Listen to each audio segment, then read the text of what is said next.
55017. Dalam video ini saya akan membahas materi mengenai elektrokimia, lebih tepatnya yaitu sel galvanik. Langsung aja simak video pembahasannya.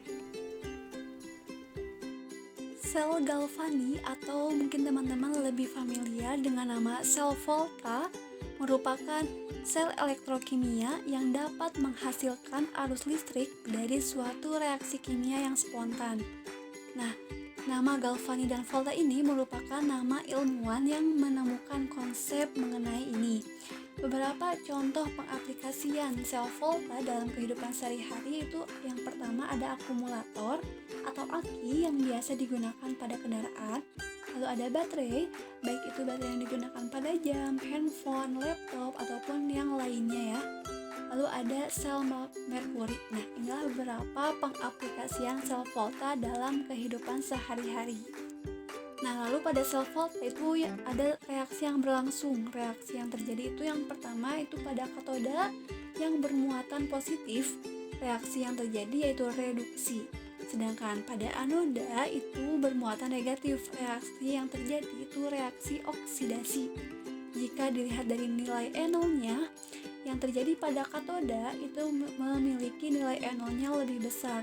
Sedangkan yang terjadi pada anoda memiliki nilai E0 yang lebih kecil. Nah, untuk mempermudah teman-teman dalam memahami konsep ini, kita ada beberapa singkatan. Yang pertama ada singkatan kapan. Kapan ini singkatan dari katoda positif, anoda negatif. Ini untuk menentukan muatan yang terdapat pada katoda ataupun anoda. Lalu yang kedua itu ada krao. Krao ini singkatan dari katoda reduksi, anoda oksidasi. Ini untuk mempermudah teman-teman dalam mengingat reaksi apa yang terjadi pada katoda dan anoda.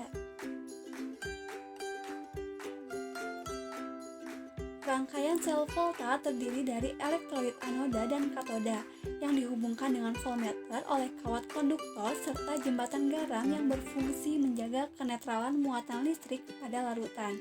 Contoh pada anoda kita gunakan logam seng dalam larutan seng sulfat, dan pada katoda kita gunakan logam tembaga pada larutan tembaga sulfat. Nah, dalam larutan ZnSO4 akan terurai menjadi ion Zn2+ dan SO4 2-. Sedangkan pada CuSO4 akan terurai menjadi Cu2+ dan SO4 2-. Reaksi yang terjadi di anoda adalah Zn menjadi ion Zn2+ dengan melepas 2 elektron. Nah, dari pelepasan elektron dalam reaksi ini dapat kita ketahui bahwa reaksi ini merupakan reaksi oksidasi. Elektron yang dihasilkan pada proses oksidasi di anoda lalu menuju ke katoda yang kemudian ditangkap oleh ion Cu2+, sehingga pada katoda terjadi reaksi Cu2+, ditambah 2 elektron menjadi Cu yang merupakan reaksi reduksi. Dari setengah reaksi oksidasi dan reduksi yang terjadi pada anoda dan katoda kemudian dapat kita jumlahkan karena elektron di ruas kiri dan di ruas kanan itu sama, maka bisa kita hilangkan sehingga didapatkan reaksi selnya adalah Zn ditambah Cu2+ menjadi Zn2+ ditambah Cu. Nah, susunan sel Volta ini dapat dituliskan dalam notasi sel atau diagram sel Volta. Nah, notasi sel Volta ini bisa kita tuliskan yaitu ada A garis 1 ion A pangkat X+, garis 2 ion B pangkat Y+, garis 1 B. Nah, garis 2 di sini ini dinamakan dengan jembatan garam. Sedangkan garis 1 ini dinamakan dengan perbedaan fasa. Di sebelah kiri jembatan garam itu merupakan anoda atau unsur yang mengalami oksidasi. Sedangkan di sebelah kanan jembatan garam ini merupakan katoda atau unsur yang mengalami reduksi. Sehingga dari percobaan yang tadi di mana anodanya merupakan Zn menghasilkan ion Zn2+ ditambah 2 elektron, dan yang terjadi pada katoda merupakan ion Cu2+ ditambah 2 elektron menghasilkan Cu. Sehingga reaksinya Zn ditambah ion Cu2+ menghasilkan ion Zn2+ ditambah Cu. Notasi selnya bisa kita tuliskan yaitu Zn garis 1 Zn2+ garis 2 ion Cu2+ garis 1 Cu.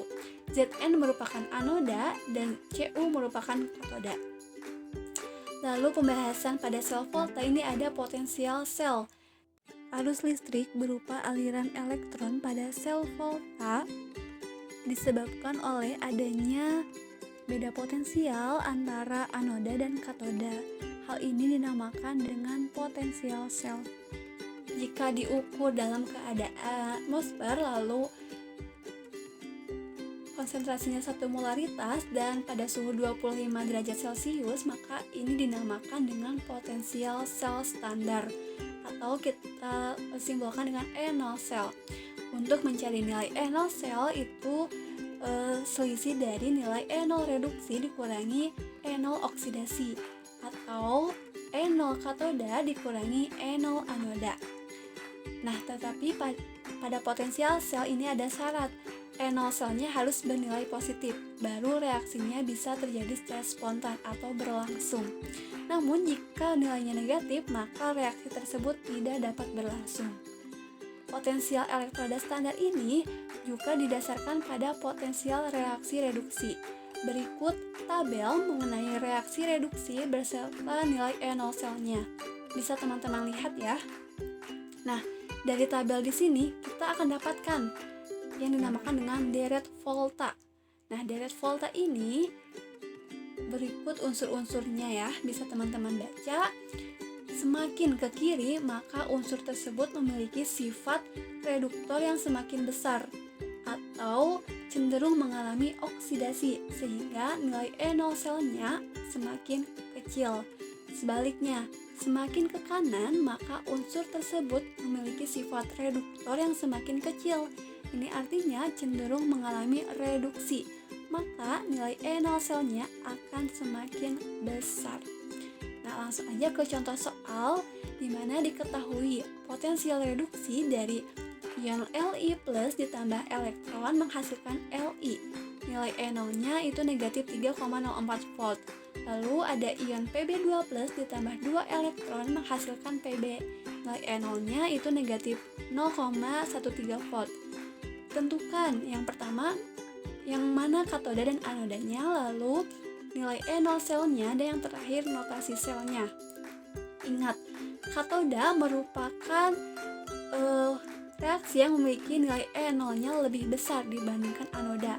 Dari yang soal bisa kita ketahui nilai E0 yang lebih besar itu adalah negatif 0,13 yang dimiliki oleh Pb. Maka katodanya merupakan Pb dan anodanya adalah Li.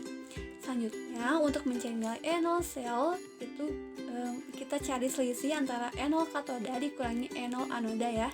Katodanya merupakan Pb sedangkan anodanya merupakan Li. Maka didapatkan negatif 0,13 ditambah 3,04, hasilnya yaitu 2,91 volt. Maka nilai E0 selnya adalah 2,91 volt. Lalu notasi selnya itu ingat ya, anoda jembatan garam katoda.